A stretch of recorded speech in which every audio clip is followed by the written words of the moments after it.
Hi everyone, welcome back to the Big Five podcast. Today's episode is on anxiety. So as usual, today's podcast is going to have a little bit of a schedule to it. First, we're going to start with basic facts, things you need to know.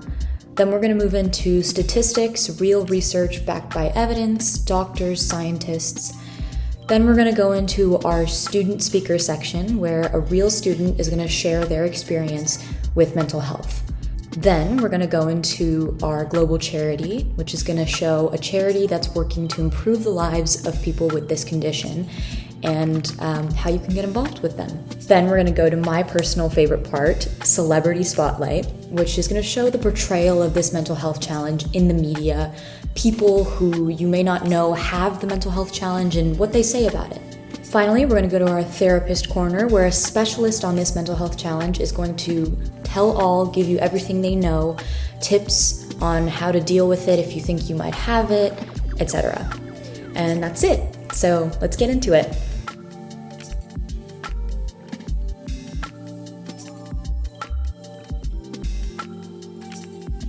Okay, so here are some basic facts about anxiety, things that you need to know, just a kind of basic overview. So it's obviously very widespread. Anxiety is present in a very, very big percent of the population in the US and in the world. So know that it is very common and that you are not alone if you do experience anxiety.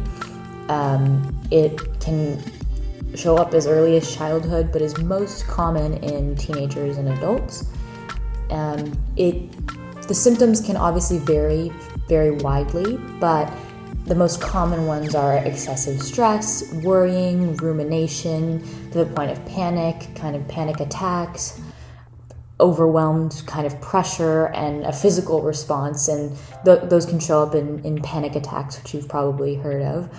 They're kind of like a really, really heightened state of anxiety that takes over and can have actually a physical effect on someone's body, kind of a pounding heart, maybe a restlessness, hyperventilation, chest pain, dizziness. So it's kind of like an episode of really extreme anxiety that can take over someone's body for several minutes. And that happens often with anxiety. So it's often characterized by a constant state of kind of edginess or, hyper-awareness. Someone who's anxious can just be really, really aware of everything that's going on around them to the point where they can't focus on what they're doing. It can trigger a lot of burnout just because spending so much time overwhelmed and thinking about things and ruminating on things really takes a lot of energy, and it's very hard to maintain that lifestyle. So that's really difficult. It's commonly associated with career or academic pressures, which can be true. They're very, very big stressors in a lot of people's lives, but anything from friendships, family, just general life can trigger anxiety. And so it's important to remember that there's no rule for what can make you anxious. Anything can cause an anxiety attack or just anxiety in general, and that's just important. So people with anxiety tend to feel very alone because there's a thought that, everyone gets stressed, everyone gets overwhelmed at times, and that can be the response from people sometimes when they're trying to open up about their anxiety or something like that. But it's really important to remember that there's a difference between being stressed in one moment and kind of a constant undertone of anxiety or having a panic attack. Those are two very different things. If someone feels like anxiety is taking over their life and they're spending more time anxious than not, there's probably an issue. And so that's something to remember.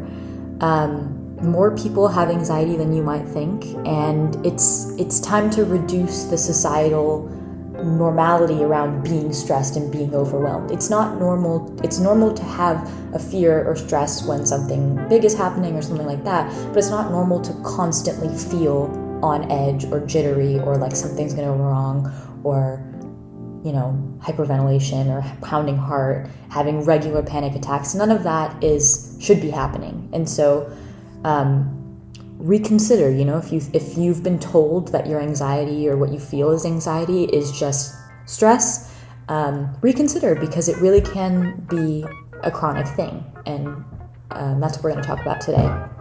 It's really dangerous because anxiety can kind of be the jumping off point for a lot of other mental health disorders. It can lead to depression, a lot of self-hate, negative talk, low confidence, sometimes even in extreme cases, suicidal ideation or self-harm, things like that. So it's really important to attack it at the source when it's happening and stop it from getting worse and worse.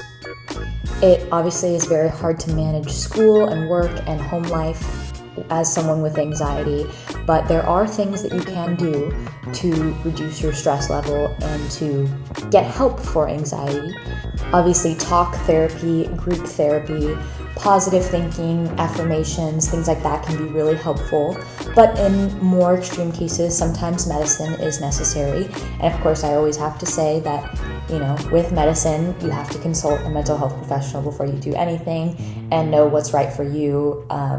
It really is dependent person to person, so make sure you do that. But some common anxiety meds include Lexapro, Xanax, Ativan, things like that, and they can kind of quiet the mind and reduce those really, really hyper feelings if something's going wrong or I just can't focus because I'm so scared or stressed.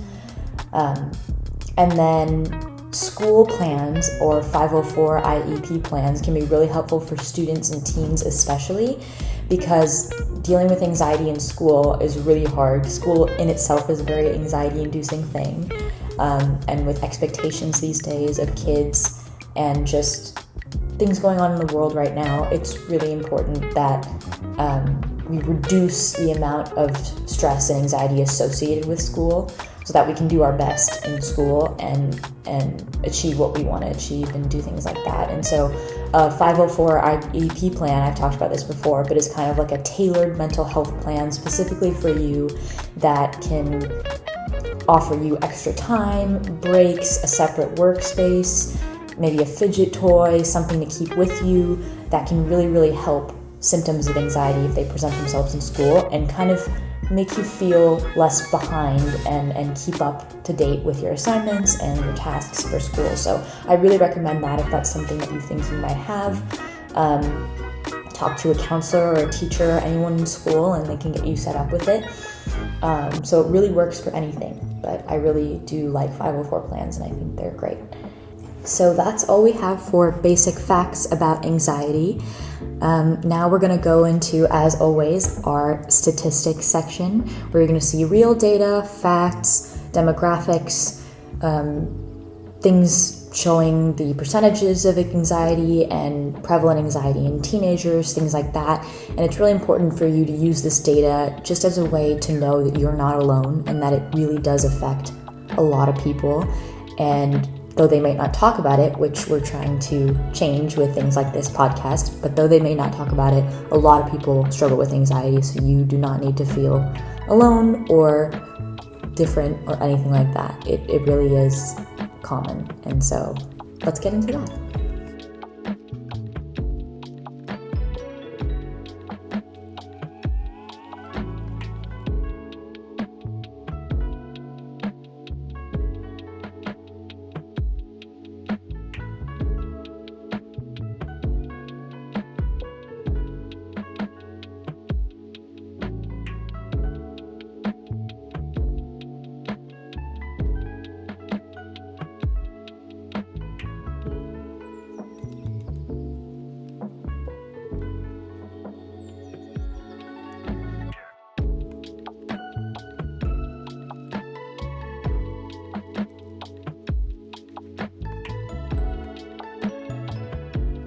So yeah, I do hurdles. It's a very intimidating event, even to people that don't do it. Yeah. But obviously there's some level of fear going into it. There's stakes.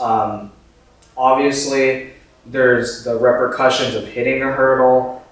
There's the fear that you're not going to do as well as you would like to, or you fear that your opponents are better than you. But it feels daunting. Yeah. Looking down the track and seeing the hurdles up. Yeah. It's like staring at just like a very daunting task. And during some races, they're all lined up in a straight line during the 110 hurdles, so you can see every single hurdle that you have to go over. And it's very scary, but as soon as I get onto the track, I'm in my blocks, I breathe in deeply, and I think I can do this. I've done that and I've fallen, but it's all about just thinking about how you can do it and how you can overcome something. I heard this quote the other day that adversity is a privilege. And basically, are you going to let the hurdles dissuade you from going over it, or are you going to separate yourself from the people that won't do the event by going over every hurdle? Is this guy named Alexander Volkanovsky. I saw his interview the other week, and he said that, and I was very inspired by that. Something that really helped me, especially when I was struggling with like academics or struggling to improve myself physically, I think it was just improving a little bit and finding the little bits of happiness in everything. I know I've said it before, but it just really helps out. Because think of it like stairs. You can't jump 20 feet, but you could take 10 2-foot steps. And I think that just doing that really helps. The first time I saw I was overthinking was in 7th grade.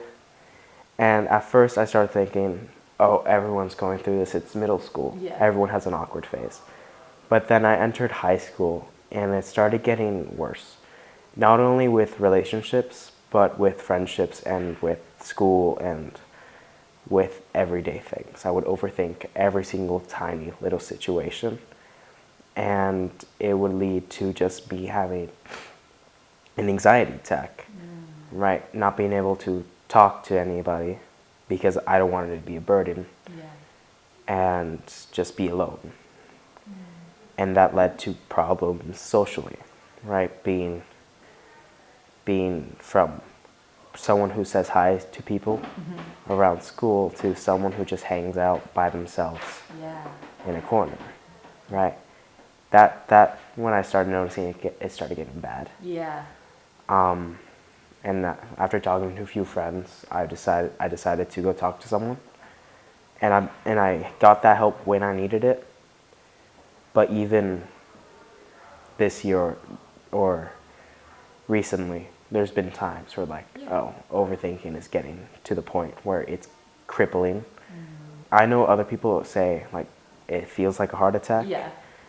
But to me, it doesn't have to feel the same for everyone. To me, an anxiety attack feels more like my mind is racing at like 2x speed. Right? I could see it physically when my eyes start darting around a room. That tells me my mind is thinking about too many things. I could feel it that my heart starts beating a lot. I can feel it when my leg starts to shake. And it's just, it feels like everything is moving. And I'm moving too fast for everything to process. And that makes me feel like I'm incapable of doing things. Something I know I notice about myself, I constantly have different thoughts going on in my brain. You can see it when I'm talking about something and immediately change subjects to go to something else. Because my brain processes things faster. But that's also a problem when I start to overthink. Like I said, it's just thought after thought after thought after thought after thought after thought, and they increasingly get worse. Right? It can go from the little situation, even things that happened years ago. They pop in my head for a second, and and I start to spiral. What do you do aside from talking to people and things like that to uplift your mental health and improve it and get better, like you were saying? What do you do? Music is a big part of it. And my personal type of music is jazz. Is jazz and something smooth and something nice to listen to. And that can relax me, right? Just moving with the music can relax my mind, right? Because then it focuses on the music and not everything else. Another big thing is walking. Going on walks, especially I like to go during sunset And I'm going to mention this a lot, that I find things so my mind can focus on something else besides all those thoughts, because distractions. And I go sunset because I like seeing the sun go down, seeing all the birds come out, seeing the families on the walks. Talking to the idea of the thing that's bothering you can really help, right? Because, and if it's in your mind, you can think about what the thing is saying back to you, right? And having that conversation, to me, makes me calm down. What I've been doing recently is journaling. Yeah. Journaling has helped me because now I have a record of everything. So when I'm feeling better, I can read it. Right? And I can look back like, I see how I was feeling there. Right? Now I'm thinking again, like maybe I was overthinking about that. Right? Because everything is okay. Right? So having those records and reading them and then writing them is really good. What I did once, what I recommend doing, is sitting down, and if you have a pet, if you don't, talk to a wall. It can be anything. Just say your feelings out loud. Because if the more they're out there, the more you could see what's really bothering you. Because everything comes from something. Right? And I see that when I overthink. It can be the littlest thing, but I could backtrack it to something bigger.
It's my privilege to have worked with thousands of teenagers. I work right now in private practice with teens and adults, but in the past I've worked with teens in group homes, residential treatment centers, even psychiatric hospitals. In addition to private practice, and I have to say that as I get older, I more and more enjoy talking to young people. So it's Really? really fun for me. I have noticed over the decades more and more and more people coming to me with anxiety. Didn't used to be that way. And nowadays it's the most prevalent diagnosis that there is in the United States is anxiety. So I think what led me to this is, first of all, usually when someone comes in with anxiety, it's not your everyday garden variety anxiety that we all feel in response to things in the environment. That's normal. Everybody has that. Everybody has that. And it's a wonderful thing to have that anxious response because it keeps us safe from danger. It's sort of like an alert system. If it's too much, and that area of the brain is almost overly sensitized, then you start getting some disordered kinds of anxiety. And it can feel very overwhelming, and it can feel very confusing, and it can feel very weird and odd. So I think it helps to understand what is happening in the brain and in the body. So what I usually do when someone comes in at some point, I kind of give them a tutorial of what is happening in the brain and the nervous system. Some of the same stuff that you learn in high school biology, but you don't think of it that way. You don't think of, oh, those are the brain parts that are causing these issues for me. But once you have that framework and you can kind of visualize how circuitry is laid down in the brain, and also neuroplasticity. You might have heard that term before, which means we can change some of the ways we automatically think and respond, and we can learn new ways of responding and reacting to things that are more healthy and less alarmist. The majority of people with anxiety, the vast majority, have what we call generalized anxiety disorder, which in a nutshell means you worry a little too much, you overthink a little too much. Not that there's anything wrong with thinking or worrying, but when it's too much. The most common type is the generalized anxiety, which is worrying and overthinking. So that might look like having trouble falling asleep all the time, not just on occasionally, because that's true for all of us. Yeah. All of us overthink sometimes, and we'll go back and review, oh, was that stupid what I just said? Did I look dumb? What are they thinking about me? How come my grades aren't better? Whatever. We think about these things and we worry, but if it's too much, then the person can't fall asleep at night. Or if they're so worried about social interactions and what other people might think, they might not be able to think of anything to say or ever. Or they might start avoiding parties, or I think it's one of the most difficult. Really? It's so uncomfortable. Yeah. It's awful. It's really awful in terms of how it feels. All anxiety is a little uncomfortable because that's the nature of anxiety. That's your brain trying to alert you that you're in trouble. So it makes your heart go fast, and it makes your breathing fast, and it makes you lightheaded and all this stuff to keep you safe. Getting you ready basically to fight or run. Everyone's heard of the fight or flight syndrome, right? So that's what you're feeling. So when you're having a panic attack, all those symptoms turn on very quickly, very fiercely, and it doesn't feel good at all. Will happen to you. It feels miserable, but you will be absolutely fine. You are not in danger. You want to calm people down, not add on to the fear. They're already scared to death. They can calm down a lot faster if they know that this will indeed pass. And for most people, fairly quickly, within 10 minutes or so, it's going to be over. It will be over. There's lots of different things you can do. I like to try to head them off at the pass if possible. If someone is having panic attacks, one of the tricky things is they come on so quickly. You have usually less than a minute to try and calm yourself down. So the things that tend to work fastest are very physical kind of stimuli, things that almost shock your nervous system, that take the attention away from the part of the brain that is telling the hypothalamus to get the fight or flight in motion. It's distracting it by doing things like putting your hands in cold water, putting cold water on your face. My favorite thing is going to sound absolutely nuts, but I know this really works really well. Yeah. Which is, if you happen to be near one, stick your head in a freezer. It does sound nuts, right?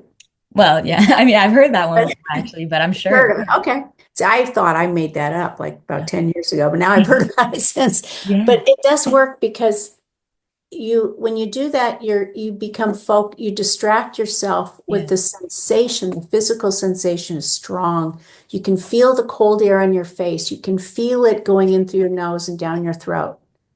It's confirmation that you're breathing. In other words, for most people, there is a family history of it. Oh, okay. Parents themselves may have some trouble with these things almost always. Almost always. teens may not know that about their parents because maybe the parents don't ever talk about it, but they might Yeah. even be on medication. The other thing is for a lot of kids, they've had anxiety symptoms most of their lives. Mm. Maybe they did things like when they were 3, they went through an intense hand washing phase. The Mm. food couldn't touch. And then, when it was time to go to kindergarten, there was a big fuss, Hmm. a lot of difficulty separating. Those are all anxiety things. Um, so the parents could be aware that there is that tendency. Now, they may not know that their teen is currently uncomfortable. So that's when, telling the parents comes in. Hmm. Hmm. And I think, you know, in most instances, I would hope that parents would be receptive and helpful. So I would treat your parents or your friends with the assumption that they do care and they want what's best for you. And I would treat them that way, even if you're not as lucky and you have parents or friends that seem dismissive or even annoyed or frustrated with your symptoms.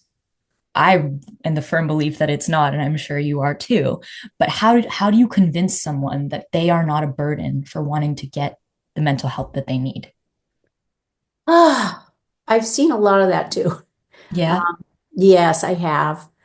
Um, Sometimes there's a lot of pressure on kids to perform for their parents. Oh, yeah, you know what I'm talking Tell about. me about it. Yeah. I mean, you're Because aware, they can't be obviously, of, pressed, right? yeah. Yep. Yeah. So everyone is, it's a school of highly successful kids Mhm. that really work hard and try very, very hard. Yeah. And sometimes there's a great deal of pressure coming above from the parents Yeah. to do that. And there's the idea somehow that if you do have an issue with depression or anxiety or something like this, that there is quote unquote something wrong with you. Hmm. And to make it even worse, if something were to be wrong with you. There's a lot of information out there, but there's also a lot of misinformation, as you know, and different perspectives. There's portrayal in like the media and books and TV and to people themselves. So it's kind of hard sometimes to know what the real authentic experience is. And I wanted to ask you, from your perspective, what's the biggest misconception about either anxiety or mental health in general, um, that people assume, but is actually so not true? Well, what I said earlier, in that people think there's something terribly wrong with them, I Mm, think that's the biggest misconception with anxiety because people don't tend not to talk about it on a personal level. I mean, it may be all over, Instagram and TikTok, but that doesn't mean people actually say to each other, I can't go into a Costco, yeah. Yeah. which is surprisingly common. Is it? Um, or I'm terrified of vomit. I mean, people don't Mm, go around saying these things to each other. So yeah. they tend to feel very alienated and alone when they have these symptoms pop up. So the biggest misconception is something is wrong with me. There's nothing wrong with you. There's nothing that can't be helped quite easily. One more thing I want to add, Zara, which is one of the best things that people can do if they're not on medication and they want to lower anxiety, exercise. Oh, It works so well. sound like my mom. Yeah. Yeah, it's the best. It's the best way to kind of alleviate anxiety and kind of just get your body chemistry back to normal and make you feel just more centered. Hmm. Especially if you exercise outside, I think that's Yeah. even more powerful. But if you do nothing else, exercising is so helpful. And that's one of the lifestyle changes I was referring to that you Mhm. can do easily, that you don't have to see a professional to Yeah. exercise. You can avoid caffeine too. Ugh. Anxious people tend to be a little sensitive to caffeine. I hate telling people that because they're always so disappointed, but it's true. Yeah. It's tough. I think you'll especially find it. There was one other thing I wanted to emphasize for people that are dealing with anxiety, which is try not to avoid the thing that you're frightened of. Mm, You don't want to reinforce the messaging, the alert system that this is indeed something you should avoid. Try to avoid avoiding as much as you can stomach. Try to push through it a bit. You don't want to strengthen the fear response to something and kind of cement in that neural pathway. You want to show that part of your brain, the worry part of your brain, that it is safe for you to do those things. And if you do it often enough, the brain will stop alerting you to the danger of that particular situation. So always do your best to push through and not give into it. How do I best deal with overthinking? I guess that's kind of a general topic, but yeah. Okay. So overthinking is extremely typical, right? One of the most important things when you're addressing anxiety that you must understand is that just because you have a thought or just because you have a feeling, that could be the worried part of your brain telling you, think about this, worry about this, come up with a solution, save us from disaster. Just because you have that thought doesn't mean it's true.